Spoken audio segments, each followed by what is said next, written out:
Assalamualaikum warahmatullahi wabarakatuh.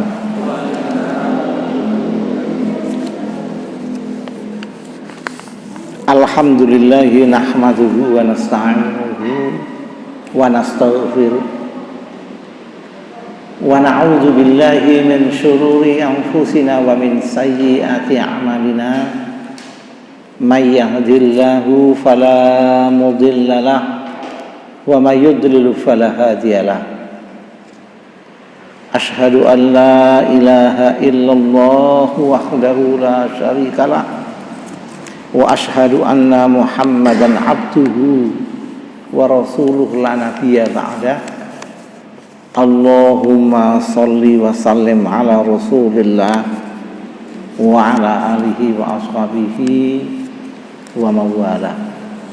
Amma ba'du, wa ya ayyuhal hadirun, usikum wa nafsi bitaqwallah, faqad fazal muttaqun. Ma'asyiral muslimin rahimakumullah.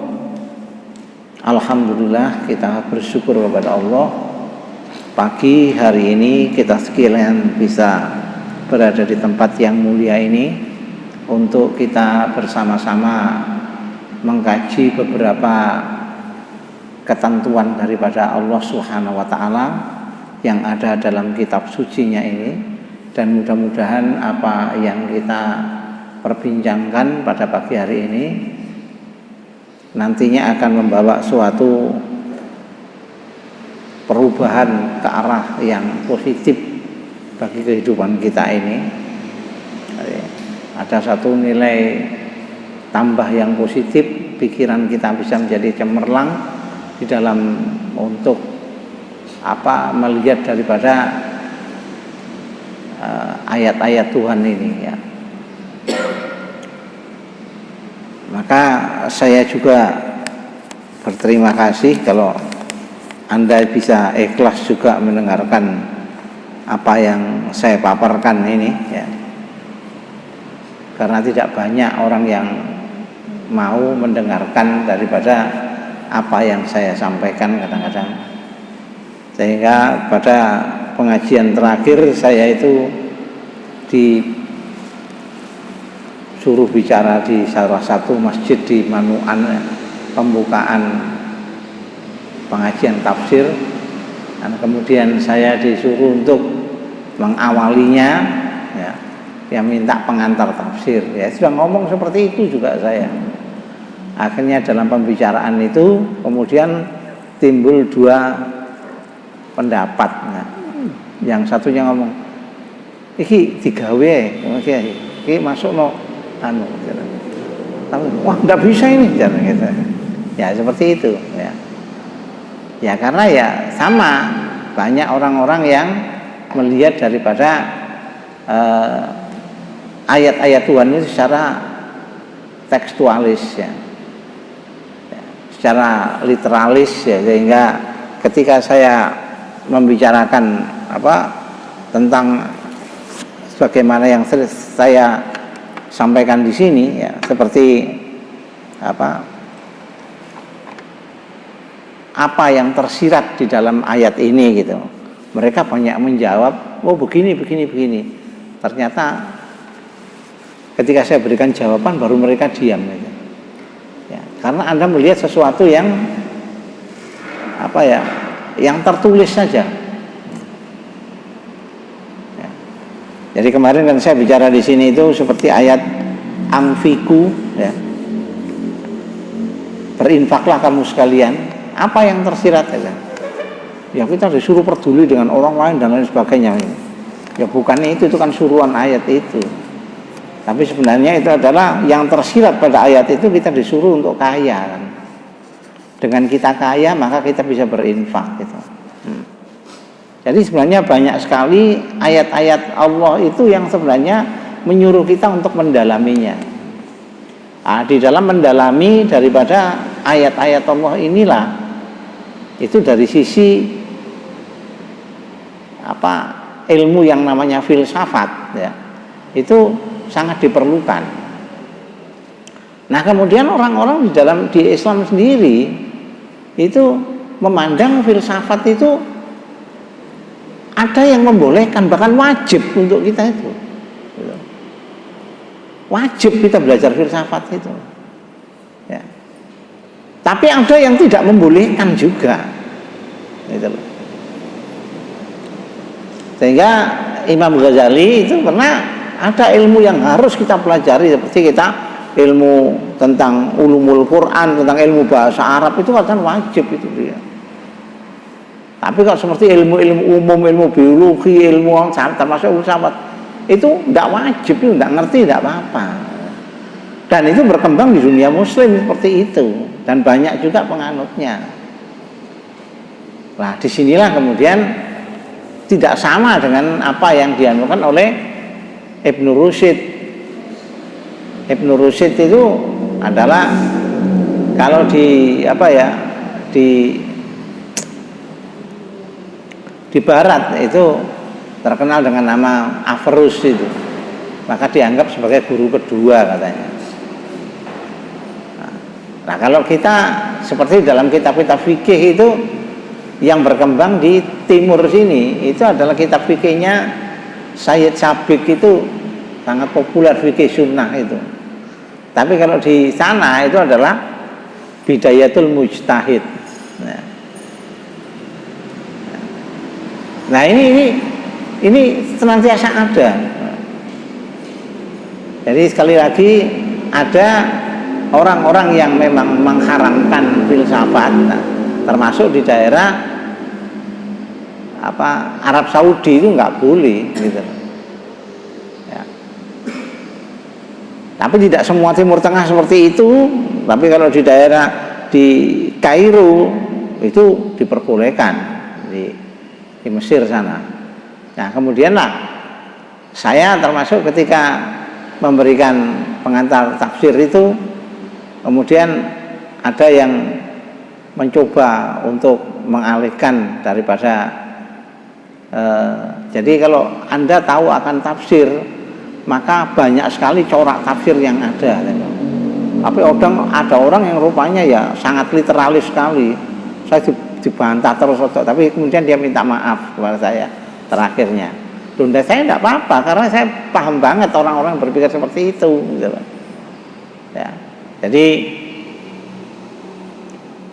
yang Anda maksud ketika itu kan ada masalah-masalah politis mewarnai Ustadz gini-gini. Nah, ketika itu ngomong apa? Yang ngomong mengenai jilbab. Ketika itu kan yang Anda maksud kan Pak Quroi Shihab kan jilbab kan gak wajib kan. Karena dilihat kan anaknya Najwa Shihab itu kan tidak pakai jilbab itu aja. Oh iya, itu karena beliau begini macam-macam aja. Ya terserah Anda menilai apa terhadap beliau. Tapi saya paham beliau itu adalah ketika umur 12 tahun sudah dikirim oleh orang tuanya itu ke Timur Tengah sana untuk belajar.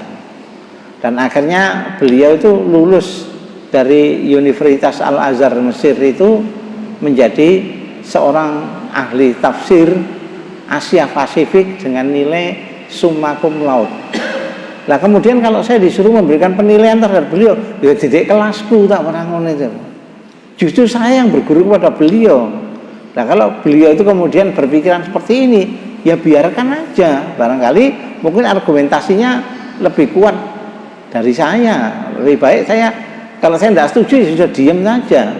Nah, tapi itu ngotot saja. Tak pikiran saya loh. Lah koni loh, kon sampai ini kon wani menilai orang-orang di atas Anda. Nah, disinilah menjadi seorang menuju kepada dunia filsafat atau ruang-ruang filsafat. Filsafat ini kita bebas dari agama, bebas dari ras, suku, tidak ada seperti itu. Tapi kita keluar itu, gitu loh. Ya. Dalam artian dulu bukan itu yang dimaksud cara berpikirnya. Saya dulu kan pernah memberikan suatu perumpamaan ya. Jadi ketika Anda mengatakan istri saya paling cantik, itu hak Anda. Istriku kalau sing ngalakno paling ayu ya gak apa-apa pokoknya nih. Ya. Tapi sakjane yo kira-kira bojomu jangan mlaku-mlaku gitu loh ya. Nanggone aku melihat atau Miss Universe atau apa itu ya, yang ratu kecantikan, dibandingkan dengan yang lain. Karena nanti akan kita ketemu ada orang yang lebih muda, mungkin lebih cantik kan. Ya. Baru nanti kita itu, oh iya ternyata kita bebas menilai. Tapi kalau perasaan enggak paling cantik, enggak apa-apa. Karena memang paling senang dengan istri enggak apa-apa. Tapi kita kan bisa untuk mengukur, oh ternyata istri saya dengan ini lebih muda ya dengan ratu kecantikan ini. Ya otomatis saya harus di sini agama itu kadang-kadang ma'rufnya di situ. Ma'ruf itu adalah kebaikan yang bisa dikenal oleh semua orang gitu. Nah ini ma'asyiral muslimin ya kadang-kadang pokoknya bojoku paling iku sing repot nek pokoke bojoku paling ayu walaupun mungkin bojone umur 70 tahun ya rada bungkuk gitu nek pokoke kan repot ya akhirnya ya ini dikatakan cinta itu buta itu kan kesana ya. Yang dulu saya pernah ngomong you can buy sex but you cannot buy love gitu. Mungkin Anda bisa membeli ya perempuan atau kelaminnya, tapi Anda tidak bisa membeli cinta itu. Kenapa kadang-kadang kita ketemukan ada orang yang cinta kepada sesuatu yang kadang menurut ukuran umum itu gak wajar, tidak tahu ya itu. Nah, berpikir filosofis itu juga kayak gitu tuh, berpikir filsafat gitu. Kita lepas daripada kesemuanya. Jadi akhirnya kalau kita bisa berpikir seperti itu, kita akan bisa arif mensikapi sesuatu. Jadi walaupun itu adalah istri kita, anak kita, keluarga kita, kalau salah ya kita salahkan. Dan itu yang sukar. Sehingga Nabi Muhammad itu kan ketika melihat kasusnya Fatimah Al-Ma'zumiyah, artinya namanya Fatimah tapi berasal dari Bani Ma'zum, yang Fatimah Bani Ma'zum itu melakukan suatu pelanggaran hukum, pencurian. Tapi karena dia adalah orang terhormat, anaknya orang terhormat, ya kasus itu didiamkan begitu saja. Telinga kenabian itu mendengar, ya. Kemudian beliau kan ngomong sampai, ya rusaknya kaum sebelum kamu itu begitu. Bahwasanya hukum itu adalah tajam ke bawah, tumpul ke atas, katanya. Ya, hanya berlaku pada orang-orang kecil saja, pada orang-orang besar di antara kamu, maka hukumnya tidak berlaku. Ketahuilah, seandainya anakku Fatimah itu yang mencuri, aku yang sendiri yang motong tangannya, gitu loh. Jadi objektif sekali di situ, gitu loh. Tapi kadang-kadang kita, menghadapi ya tembok keluarga kita yang kita sayangi, akhirnya aku ditangkoni keluarga ini gak dibelo. Lah aku gak membela wong, aku membela kebenaran. Nah, berjalan di atas kebenaran inilah memang yang sangat sukar, sangat terjal.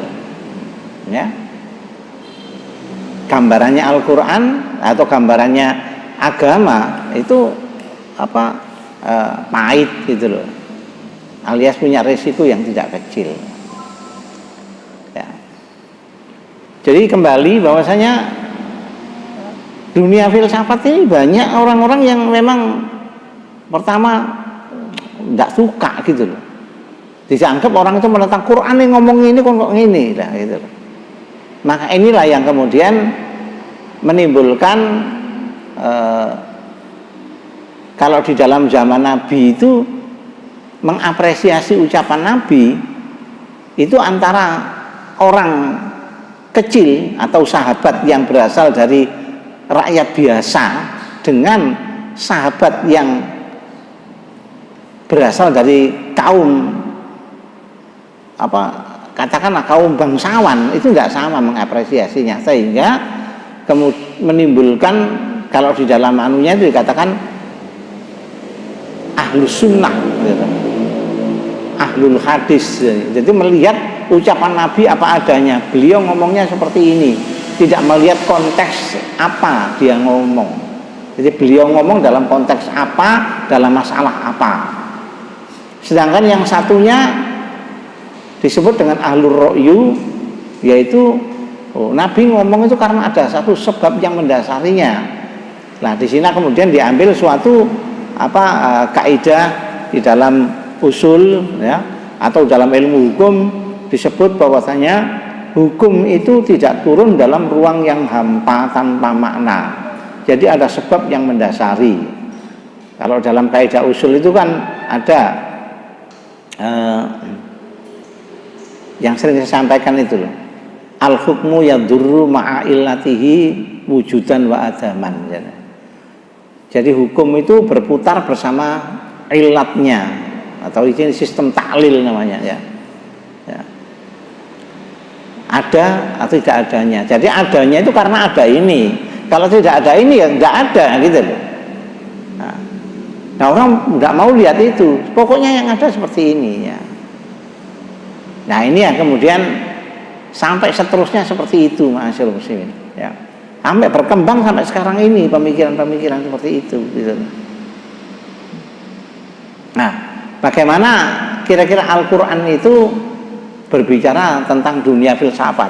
Maka ada salah seorang di antara cendekiawan itu, saya hanya mengutip dari namanya orang itu Yusuf Musa. Jadi beliau mengarang buku namanya Al-Quran wa Falsafah. Nah, dalam Arabnya itu falasifa ya. Nah, jadi Al-Quran dan falsafah. Ya. Jadi Al-Quran ini gini, Al-Quran ini mukjizat. Tapi perbandingannya dengan mukjizat Nabi yang lain itu diantaranya ada yang menyimpulkan kalau nabi-nabi yang lain itu mukjizatnya itu hilang bersama hilangnya nabi itu gitu. Kalau nabinya tidak ada ya sudah selesai mukjizatnya. Itu ada yang menyimpulkan seperti itu. Sedangkan Al-Quran itu mukjizatnya adalah mukjizat kelogikaan. Ya. Jadi mukjizat kelogikaannya mukjizat akal. Jadi ya makin pintar daripada orang itu dia akan makin menemukan satu kebenaran yang ada dalam Al-Quran. Dari situlah kemudian timbul suatu ada gium lah, bahwasanya Islam atau Al-Quran itu tidak akan pernah bertabrakan dengan pengetahuan yang ada, tidak akan pernah. Sehingga apa? Makin pintar orang itu makin menarik. Itu lain kalau orang yang apatis dengan agama nggak ada yang ngerut ya, agama-agamaan ada juga seperti orang berpikir itu gitu. Tapi ketika orang itu berpikir agama, maka tidak akan menemukan agama itu kecuali Islam itu.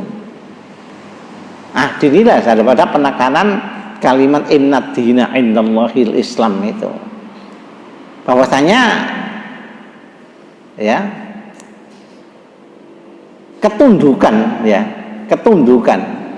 yang sebenarnya tunduk itu adalah ya kepasrahan itu sendiri gitu.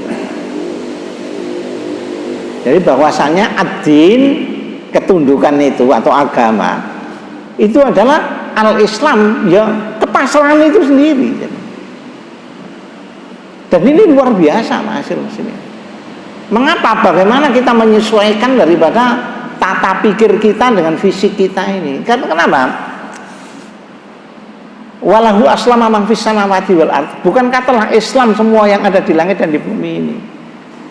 Mengapa dikatakan Islam itu kan pasrah menyerah? Ya, jadi seperti fisik kita ini kan tidak bisa mengingkari, dia pasrah kan. Jadi secara fisik orang-orang itu kan musayyar ya, musayyar, jadi menyerah. Tidak ada fisik orang tidak Islam itu tidak ada. Dia lahir, kemudian anak-anak dewasa mati, semuanya gitu. Jadi alas masih wong komunis pun dia secara fisik itu Islam, dia menyerah, dia tidak bisa mengingkari fisik. Aku gak kepingin tua, gak bisa. Ya. Itu menandakan bahwasanya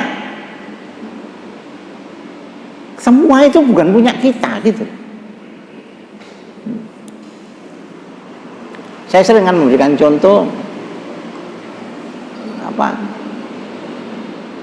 Ini rambut saya katanya. Tapi mengapa rambut itu tidak nurut sama saya? Wahai rambut, janganlah kamu putih gitu lah. Nah, kalau saya kepingin rambut saya hitam terus, tidak kepingin panjang, ya tidak bisa gitu. Nah, makanya bagaimana menyesuaikan kalau tubuh kita aja sudah pasrah menyerah, ya, tauan bakarhan, ya. Jadi secara sukarela ataupun terpaksa menyerah. Nah, kadang-kadang apa? Tata pikir kita yang nggak menyerah ini.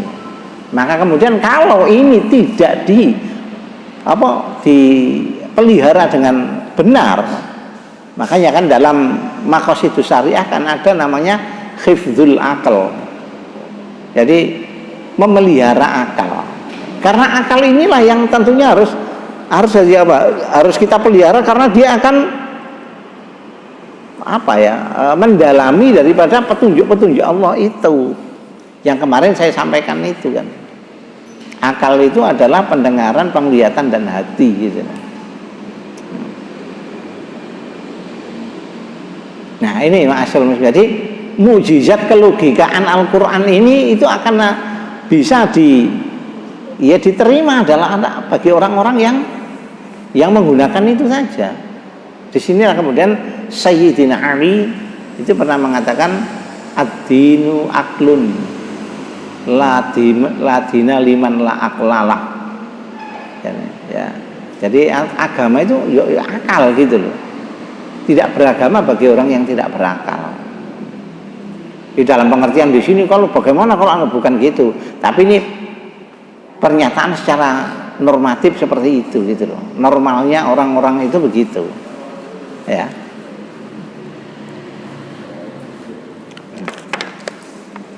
Saya membuat catatan-catatan ma'asyarul muslimin ya. Makanya karena Al-Qur'an itu bukan kitab biasa ya. Maka makin banyak kita mendalami, membaca sampai mendalami, merenungkan Al-Qur'an, kita akan makin menemukan banyak arti di situ. Ya. Karena makin banyak menemukan arti, ya. Akhirnya para mufassir itu tiap-tiap orang tidak sama karena zamannya tidak sama. Pada zaman saya ini akhirnya kemudian kalau gitu tafsirannya seperti ini, kalau tafsiran begini tidak bisa gitu. Ya. Yang inilah kadang-kadang kenapa kadang-kadang kita ngaji atau mengkaji itu ke sesuatu yang sifatnya itu klasik gitu loh. Kita disuruh melihat daripada konteks Islam pada zaman dulu. Tapi bagaimana kontekstualisasinya sekarang ini gimana? Itu yang kadang-kadang kita ya gak ketemu ke sana kan. Makanya jarang pembicara itu bisa untuk menyuarakannya dalam kondisi kekiniannya itu. Jadi sering kan saya sampaikan, ya kalau seperti begini ya. Nah, perempuan itu kalau dilamar, diamnya itu berarti setuju gitu. Itu pada konteks ketika pada zaman apa ketika itu. Tapi itu dipakai itu berarti saya setuju kalau setuju ngene lah gitu. Loh iya zaman biyen wong wedok nang omah gak sekolah gak runyo. Saiki wis seru, gak iso milih rek gitu loh. Ya gitu loh. Ya enggak bisa konteks seperti itu. Pada konteks yang sangat zamannya itu yang kayak dulu itu kayak gini. Nah, ada di desa ya mungkin bisa itu seperti itu. Tapi itu tidak bisa diterapkan untuk pada orang-orang yang sudah modern ini. Yang dia tahu betul gitu loh. Makanya kemudian ada dulu istilah, walaupun sekarang masih dipakai, wali mujibir itu ada gitu. Ya. Nah, bagaimana konteks ketika di Indonesia itu dengan luar yang lebih maju dari kita peradabannya ya, tentang apa ya, wanita bisa menentukan sendiri pilihannya itu ya. Yang itu mungkin tidak bisa, makanya mereka tidak pakai wali, boleh aja.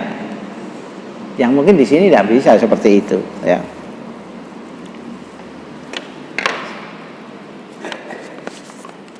Nah, untuk mampu berpikir ke arah dunia filsafat ya, maka orang yang disebut filosof itu ada 3 pemikiran di situ yang biasanya harus kita pahami, kita kenal ya.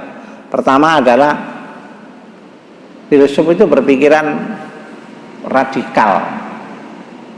Dalam pengertian radikal di sini jangan diartikan ke arah fisik loh ya. Ingat, filsafat itu adalah pemikiran, akal gitu loh, logika. Jadi radikal itu saya sering kan memang radix, akar. Tadi berpikirnya sampai ke bawah gitu ya. Ya di antaranya sindiran Al-Quran, kita tidak boleh berpikir dangkal, itu tidak boleh. Nah, Anda bisa membaca salah satu ayat Allah di dalam ini yang tersirat tuh ya, surat Al-Baqarah ayat 170. Nah, dari sini kan kita disuruh apa? Untuk berpikir radikal gitu. Yang tersirat kan itu. Apabila dikatakan kepada mereka, ojo mengikuti, jadi kita tidak bisa menerima kebenaran yang sudah ada itu pasti benernya, enggak. Itu kan yang tersirat kan begitu kan. Sehingga ketika ditanyai kayak gitu, mereka kan nggak bisa jawab. Ulah apa kok nek nolak udan ini kok katok diuncalno ning genteng gitu jar ngono ya. Iku kan lho wis biyen mbahmu kok ngene iki jar ngono. Terus kemudian kalau poso apem Pak ya toh. Dulu kan muncul nang genteng ya toh. Terus malam Jumat itu kadang-kadang engkai banyu kembang anu. Lho ngono ya itu. Kita tidak bisa menerima kebenaran yang kadang-kadang itu nggak logis seperti itu. Makanya kita disuruh berpikir secara secara radikal itu. Jadi bukan gerakan radikal kemudian bertindak anarkis, bukan begitu. Ya. Inilah ma'asyiral muslimin kadang-kadang yang harus kita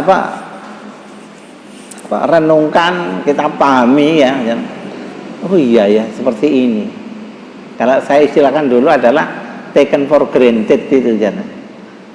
Sopo biyen jarene mbahmu koyo ngene ya apa maneh mosok wae aja ngomong adat Mas ya gitu Pak. Ya. Less tradition ya, tradition ya. Kita menerima apa dari leluhur kita seperti ini. Seakan-akan itu dianggap satu kebenaran yang mutlak. Ya, jadi si Nabi Sallallahu Alaihi Wasallam sendiri itu ketika menyampaikan daripada surat Al-Kahfi ayat 103 sampai 104 itu kan gitu kan. Qul hal nunabbiukum bil aksarina a'mala. Katakanlah Muhammad, hal nunabbiukum, maukah kamu saya kasih tahu gitu loh. Ini kepada manusia. Manusia mau kamu saya kasih tahu tentang apa itu? Tentang bil aksarina a'mala, tentang orang-orang yang rugi perbuatannya gitu. Ya. Anda bayangkan ya, orang sudah berbuat mati-matian, dananya habis, tenaganya dikerahkan ke semua tapi nggak ada manfaatnya, nggak ada gunanya. Ayat 104 baru mengatakan alladzina dhalla, yaitu adalah orang-orang yang dhol, yang sesat. Sesat itu kan artinya orang-orang yang kesasar, ya, orang yang sia-sia. Jadi dia menuju kepada sesuatu tidak sampai kepada yang dituju itu, gitu loh. Nah, makanya orang yang menuju kepada sesuatu tetapi sampai kepada tujuan itu namanya hidayah. Nah, orang-orang yang tidak mendapatkan hidayah itu adalah orang-orang yang sesat. Surat Al-Fatihah itu ngomong, ya Allah berikan saya ini hidayah, yaitu jalan orang-orang yang telah Engkau karuniai nikmat itu. Nah, siapa yang mendapat nikmat itu? Baru kan surat apa itu? An-Nisa ya 69 itu kalau tidak salah. Wa may yuti ilaha wa rasul faulaika faulaika alladzina an'amallahu alaihim yang minan nabiyyin wasolihin wasuhada wakasuna ulaika rafiqa, itulah seperti itu ya. Bukan jalan orang-orang yang mokong gitu loh, yang diterjemahkan dengan al-maghdub, atau jalan orang-orang yang jadi kalau maghdub itu Yahudi ngerti saja nih bener tapi mau aku gitu loh. Sedangkan ini gelem tapi sing diselaksanakno itu keliru gitu loh ya.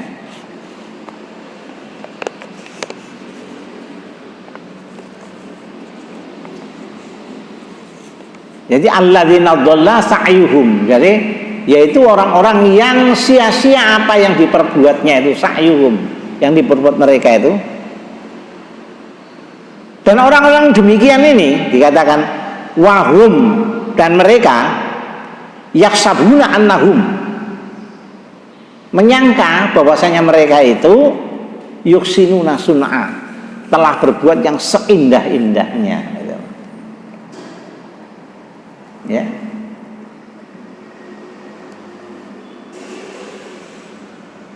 Nah, inilah ma'asyiral muslimin yang kadang-kadang yang kita ketemukan itu kadang-kadang seperti itu. Orang-orang itu gak bisa diperingatkan, loh itu sama ini. Tidak mesti apa yang kita dapati dari dan nah, mereka itu ingin mendapatkan kebenarannya itu ingin apa? Karena dari legitimasi manusia. Ya. Kabeh itu sapi ngomong, gak peduli kalau itu tidak ada apa stempel dari Allah dan Rasulnya, ya nggak bisa gitu. Maka ya silakan Anda meneruskan ayat itu kan, ulaikal ladzina kafaru bi ayati rabbihim wa liqaihi fakhabitat a'maluhum fala nuqimu yaumal qiyamati wazna. Ya, mereka itu adalah orang-orang yang kafir kepada ayat-ayat Allah dan pertemuan dengannya. Ya. Maka hapuslah apa yang diperbuatnya itu, fakhabitat a'maluhum fala nuqimu yaumal qiyamati wazna. Dan pada hari kiamat nanti mereka tidak akan mendapatkan penilaian, tidak ada timbangannya, wazannya tidak ada. Ya kalau sudah tidak ada penilaiannya, kalau nggak apa sanggune akhirat, balasannya apa? Zalika jazaa'uhum jahannam. Demikianlah balasan bagi mereka itu jahannam. Mengapa? Bima kafaru, ya dengan sebab mereka itu adalah wattakhazu, menjadikan atau mengambil ayati wa rusuli, ayat-ayatku dan rasul-rasulku sebagai huzwa, sebagai olok-olok saja. Ini diperingatkan kok niku bojo wong Arab dan lain sebagainya, ya.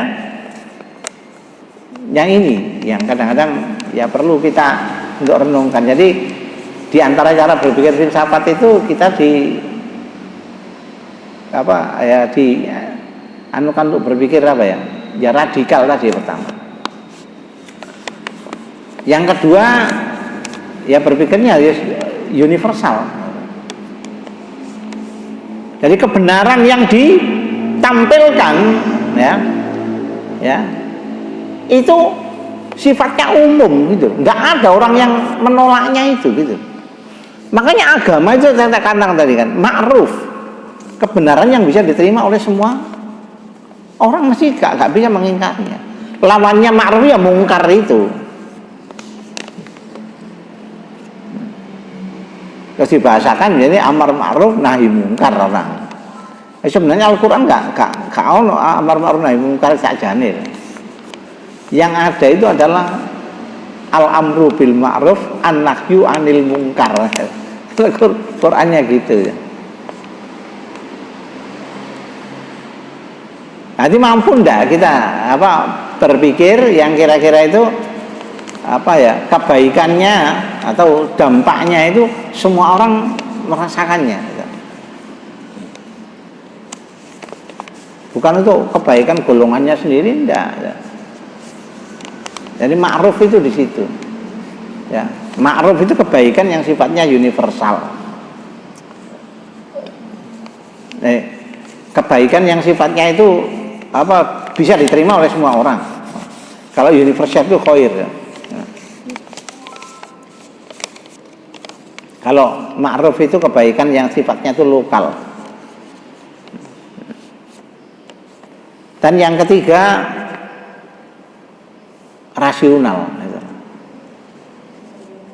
Rasio. Ya berpikir rasional itu gimana? Nanti akal sehat manusia itu tidak akan bisa menolaknya. Makanya ketika saya melihat ILC kemarin itu, kan kebetulan Rocky Gerung diundang kan ya. Iya kan, saya ingat. Terus kemudian Rocky Gerung ngomong diantaranya kan. Alhamdulillah, pokoknya kasarnya alhamdulillah lah. Karni Ilyas akal sehatnya kembali gitu. Kata atas diundangnya beliau itu gitu. Makanya siapa yang berdebat dengan beliau itu karena beliau menguasai memang penggurunya filsafat. Jadi sangat paham banget itu. Maka orang yang berdebat dengan beliau mesti kelabaan. Ada yang lihat dua sisi kemarin ini. Kapan hari dua sisi? Yang siapa? Rocky Gerung berhadapan dengan Ngabalin sama Profesor Hendri Subiakto itu yang dari UNER itu, guru besar. Nah, beliau kan ngomong gini ya, diantaranya. Saya mempertanyakan kepada Anda berdua, karena saya yang gaji Anda itu. Mau ngapain? Dari mana kamu uangmu? Loh, karena kata orang gak bisa berpikir filosofis gitu. Saya terangkan ya, tapi dipotong terus supaya dia malu aja kan, dia paham akhirnya. Tapi pahamnya tidak mau diketokno nek dia itu kan sebentar lagi saya ini menerima amplop dari TPU-an. Saya dibayar ngomong dipanggil di sini. Nah, amplop saya ini dipotong 10%. Nah, 10% itu masuk pajak negara, ya itu yang bayari wong DPR apa. Jadi itu yang bayar kita itu sebenarnya. Wow, bisa ya ngotot tadi kata gak ngerti nih.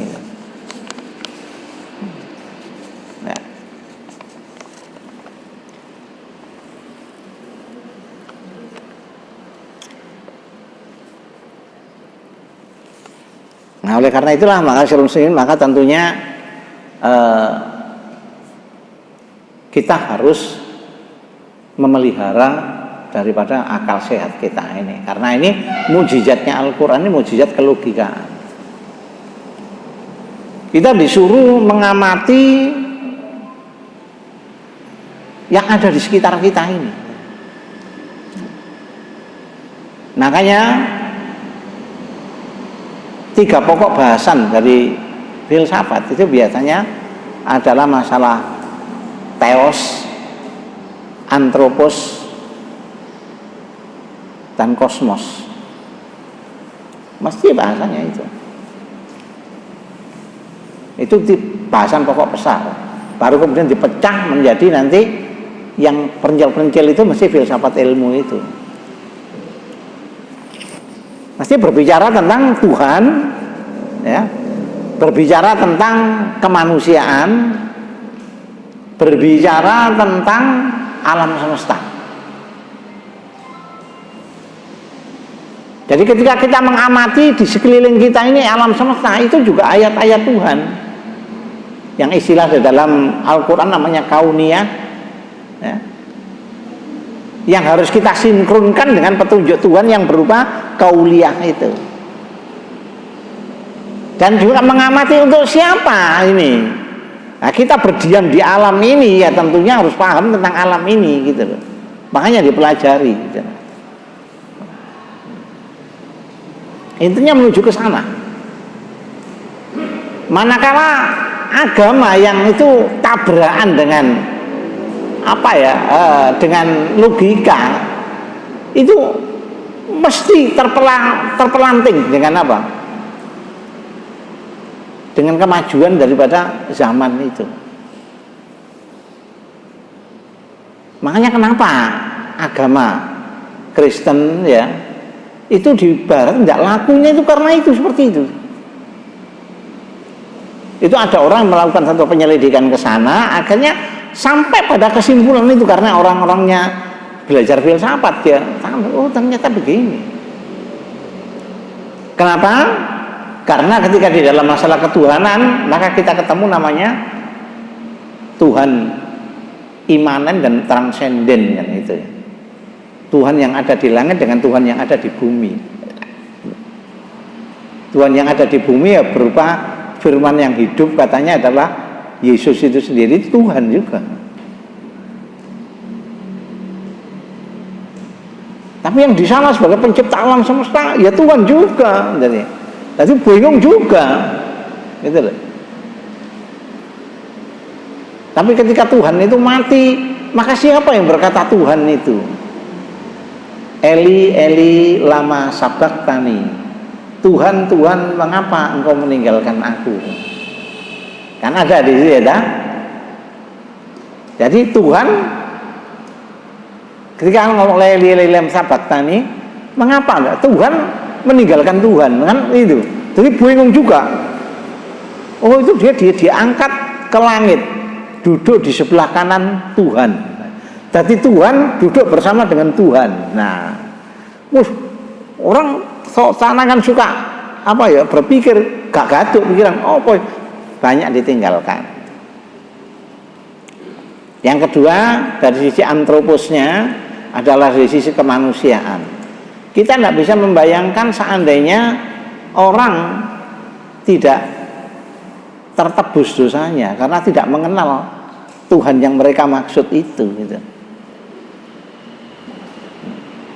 Ya. Akhirnya gak payu akhirnya. Yang ketiga kosmos ya. Yang pernah saya baca di alam semesta ini hidup ya, berkembang ya. Tapi Tuhan menciptakan matahari itu pada hari yang kesekian.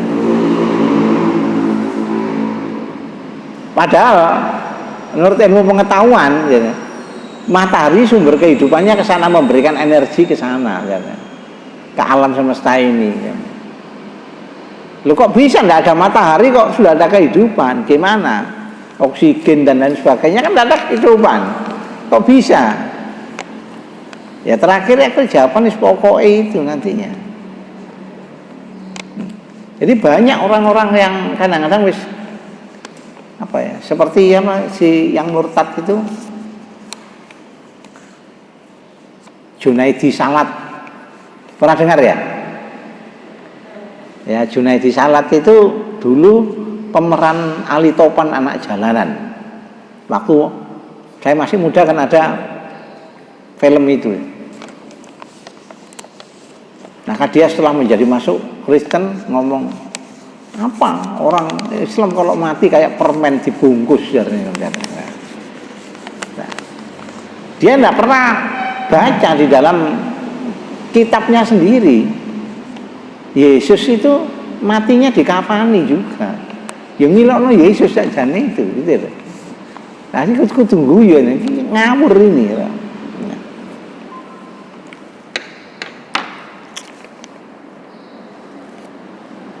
Nah oleh karena Qurannya dalam mukjizatnya itu mukjizat kelogikaan ya tentunya, maka sindiran atau teguran kepada orang yang tidak memungsikan akalnya Anda bisa menjumpai di dalam surat Al-A'raf ayat yang ke-179. Ya insya Allah banyak ini yang mereka itu orang-orang yang lalai. Nah, orang-orang yang lalai bahwasanya kita itu adalah makhluk yang bertanggung jawab gitu loh. Ya kalau makhluk yang lain artinya hewan itu sudah tidak ada anunya, Tidak ada pertanyaan. Nah kita itu ditanya. Nah, makanya orang yang berakal yang saya katakan itu hati, pendengaran dan penglihatan ini kulu ulaika kana anhu mas'ula, itu nanti akan ditanya. Nah kalau kita tidak memfungsikan ini, ya mereka itu yang memasuki neraka jahanam seperti itu. Mereka lalai bahwasanya mereka itu nantinya akan apa? Ditanya, akan bertanggung jawab. Ulaika humul ghafilun, lalai mereka. Maka akhirnya apa? Ya kedudukannya sesat, lebih sesat daripada binatang.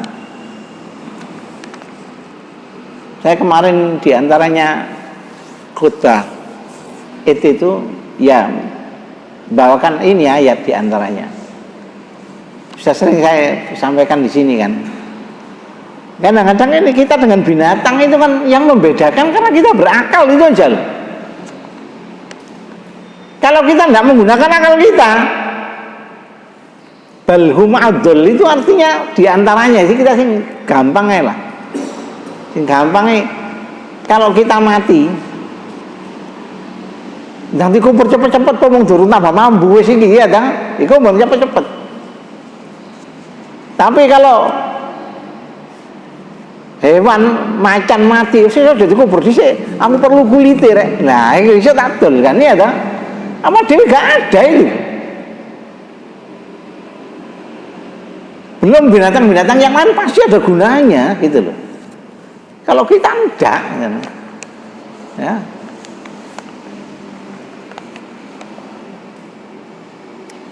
Nah, ma'asyiral muslimin, jadi itu teguran bagi kita manusia yang tidak memfungsikan daripada akal kita ini ya. Maka Al-Qur'an itu juga ada beberapa ayat yang memerintahkan kita untuk berpikir. Anda bisa membuka di dalam surat 59. Surat itu namanya Al-Hasr. Surat Al-Hasr surat ke-59 ayat 2. Ialah yang mengeluarkan orang-orang kafir di antara ahli kitab dari kampung halamannya pada saat pengusiran yang pertama. Kamu tidak menyangka bahwa mereka akan keluar dan mereka pun yakin. Kalimat terakhir pada ayat itu dengan mengatakan fa'tabiru. Maka hendaklah kamu bisa mengambil pelajaran iktibar. Ya ulil absor, wahai orang-orang yang mempunyai pandangan, wawasan. Saya dulu kan mengatakan bahwasanya ketika kita melihat itu dengan memakai mata, itu namanya ainun, itu melihat sesuatu yang lahir. Tetapi ketika kita memakai kata-kata absor atau basor, Allah itu maha basor, basirun, itu melihat dengan mata batin, mata akal, mata yang mampu menembus ruang dan waktu ya. Jadi dia berpikir filsafatnya seperti itu, yang dikatakan the not yet, itu sesuatu yang belum, memang kurung ngono lho, tapi kita bisa melihat dengan berdasarkan data-data yang kita amati sekarang ini. Maka wahai orang-orang yang mempunyai pandangan yang jauh, yang luas, yang tentunya Anda bisa untuk memprediksi itu gitu loh. Ini yang kadang-kadang orang-orang malas ya.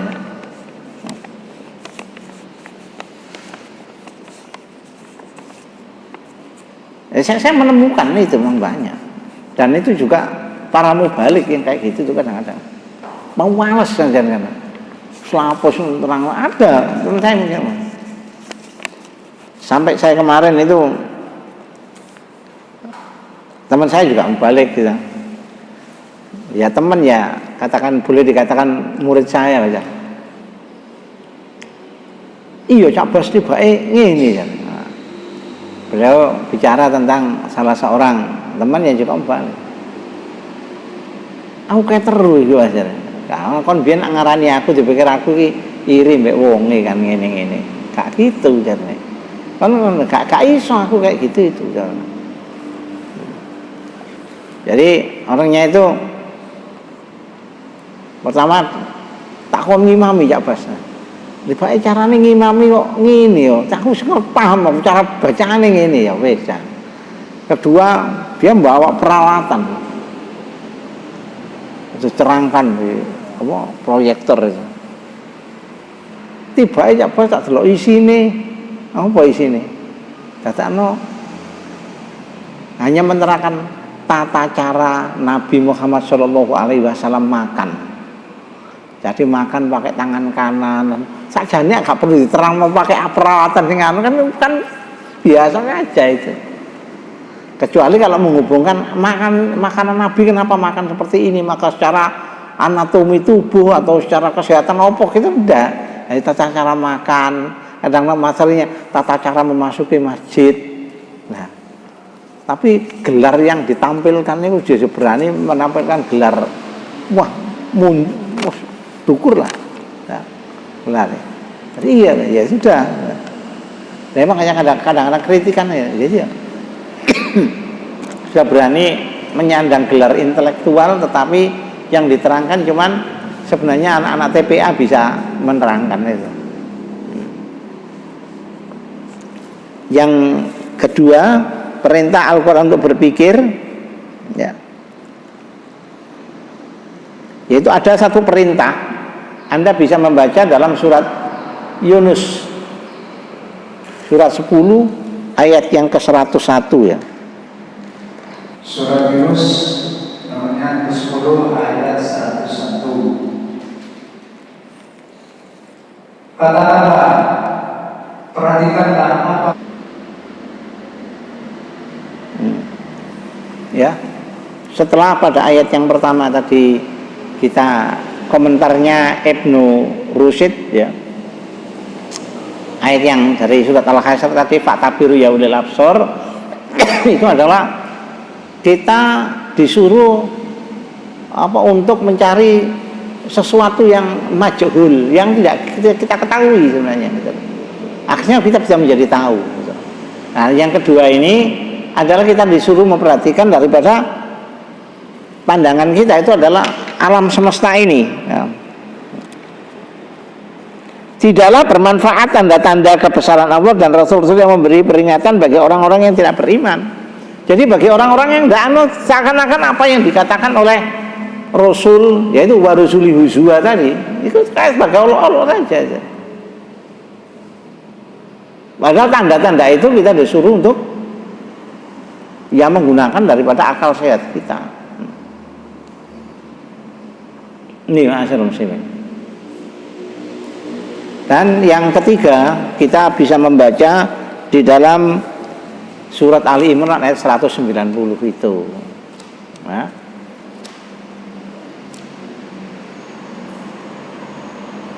Ini sudah sering kita baca ini ya.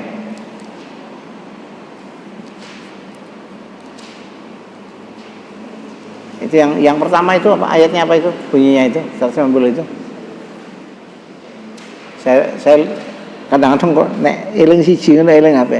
Sing alladzina yadhkurunallaha qiyaman itu belum itu loh. Inna fi khalqis samawati wal ard ya. Kita disuruh memperhatikan itu bahwasanya di dalam penciptaan langit dan bumi, inna fi khalqis samawati wal ard ya. Inna fi khalqis samawati wal ardi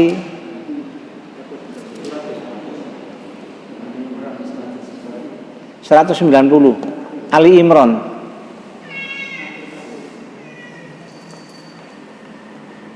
Waqtilafil laili wan nahari.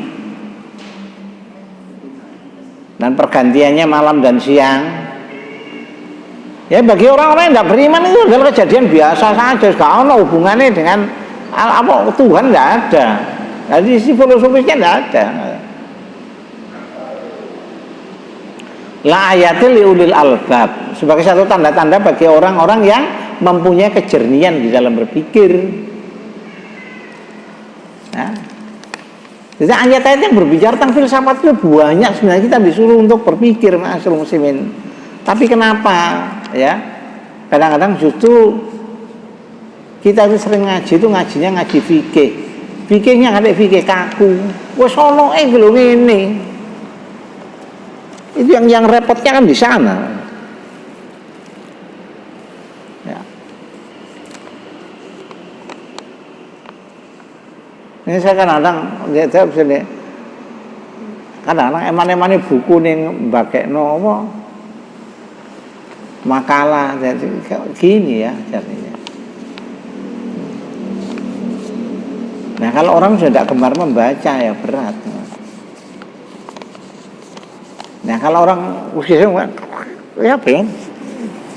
Saya juga kadang-kadang bingung memaksa orang untuk membaca ini kadang nggak hobi, ya.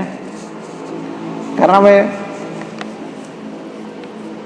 kan sih didelok kan duit abang 1.000 gitu ya. Nilainya gede. Tapi juga pernah berbicara, ya apa carane golek iso dadi 1.000 kan. Rune nang ngarepe tok gitu loh. Oke, ma'asyiral muslimin, kita lanjutkan. Ya, nanti ditutup oleh Pak Imran masalahnya, ya. Yang selanjutnya saya mencatat daripada hinaan bagi yang tidak mau berpikir. Jadi kalau itu anjuran tadi untuk berpikir, ya. Sekarang kalau kita tidak mau berpikir sangat terhina. Anda bisa mencatat ya. Saya mencatat ada di dalam surat Ar-Rum, surat 30 ayat 8. Terus kemudian surat Az-Zariyat ayat 21. Yang ketiga sebenarnya banyak, tapi saya tulis 3 aja. Surat Al-A'raf ayat 185.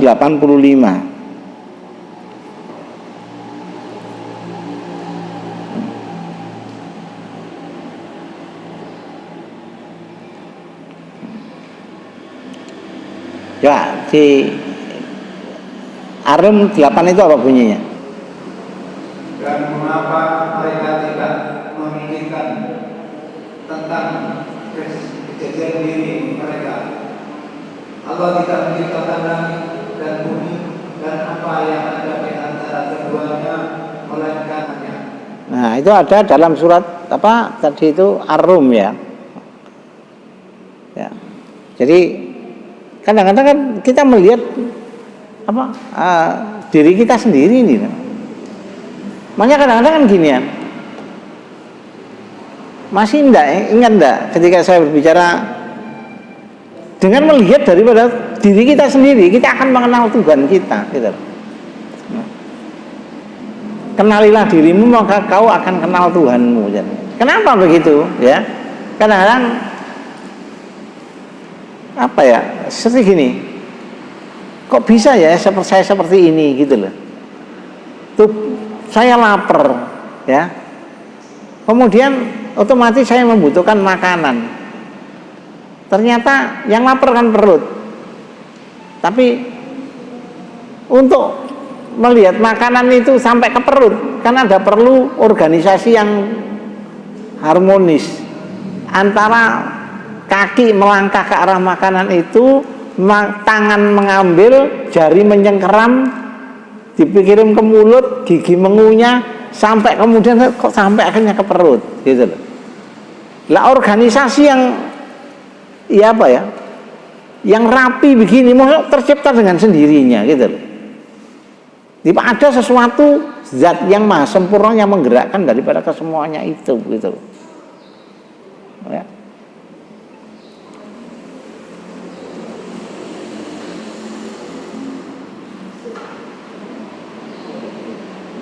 Terus yang kedua, kita ketemukan tadi dalam surat apa Az-Zariyat ya, surat 51 ayat 21. Surat 51.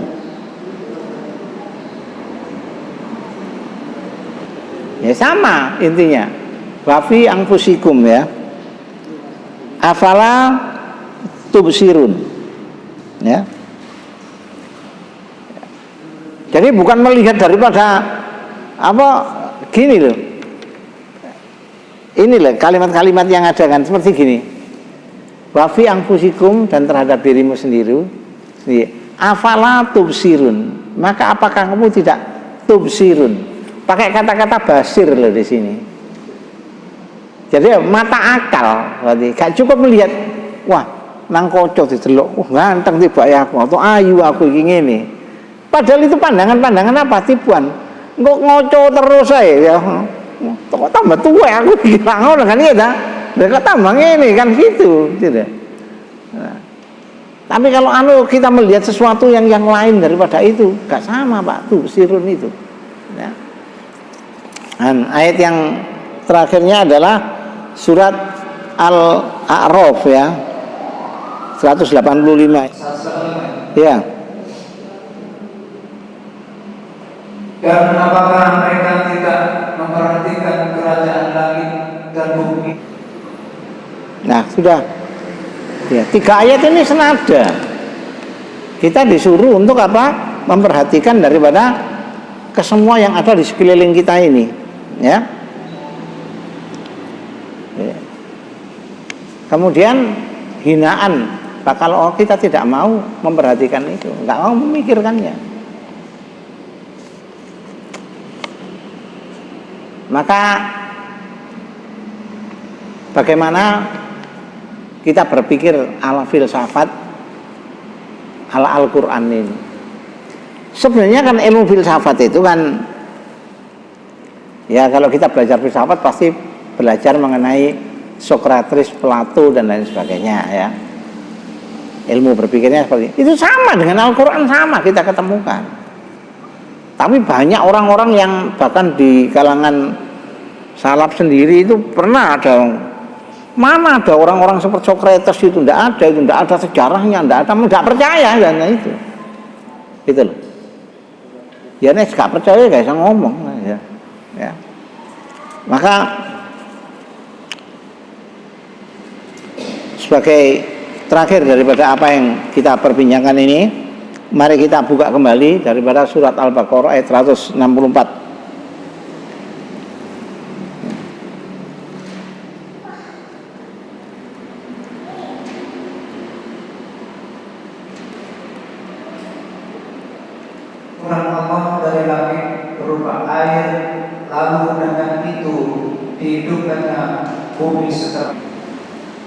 Ya, itu sebagai apa ya penutup daripada kita berbicara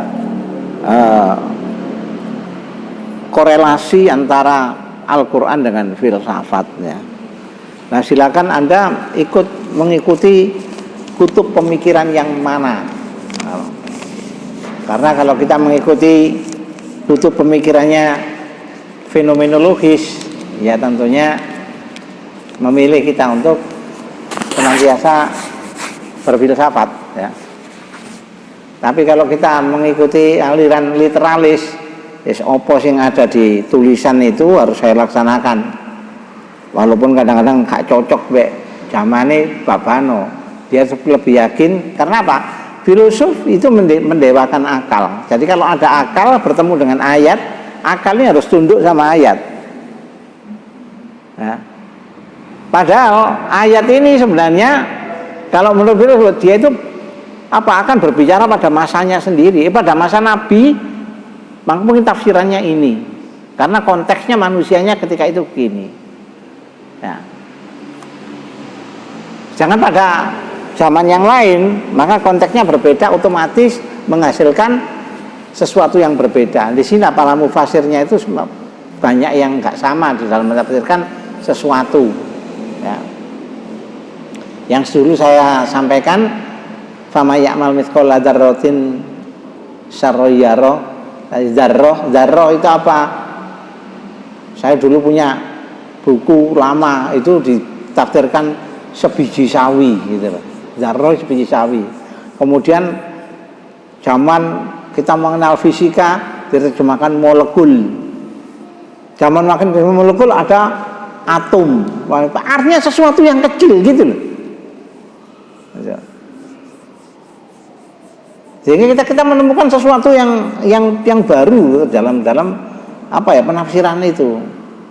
Sama dengan sesuatu yang baru, kadang-kadang orang itu kaget, alergi, kemudian diarani macam-macam. Sebagaimana kata-kata toiron, ya. Toiron atau dia terjemahkan burung Tetapi oleh Ustadz Sumardi kan dianukan sebagai sesuatu yang sangat cepat gitu aja. Atau juga Nabi Sulaiman yang wafatnya itu dalam keadaan berdiri, orang-orang tahu karena tongkatnya dimakan rayap gitu ya. Nah seperti itu.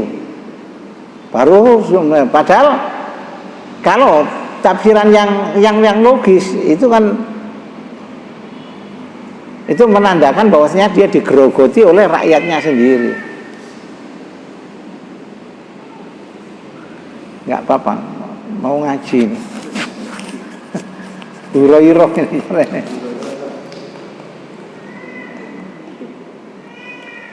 Ya, mungkin itu perbincangan kita pada pagi hari ini, ma'asyiral muslimin ya. Mudah-mudahan kita tidak akan pernah bosan untuk berbicara dari sudut-sudut seperti ini ya. Ya, yang agak berpikir, yang agak memang bosan. Orang senang cerita keajaiban, oh hebat ya wano, itu senang kadang-kadang. Ya. Tapi itu bukan tipe saya. Saya makanya enak jarang-jarang tapi sekali-kali ngomong-ngomong seperti ini. Ada yang bagiannya seperti itu. Ya mungkin itulah ma'asyiral muslimin. Selanjutnya mungkin akan ditutup oleh Ustadz Imron. Demikian. Billahi taufiq wal hidayah. Assalamualaikum warahmatullahi wabarakatuh.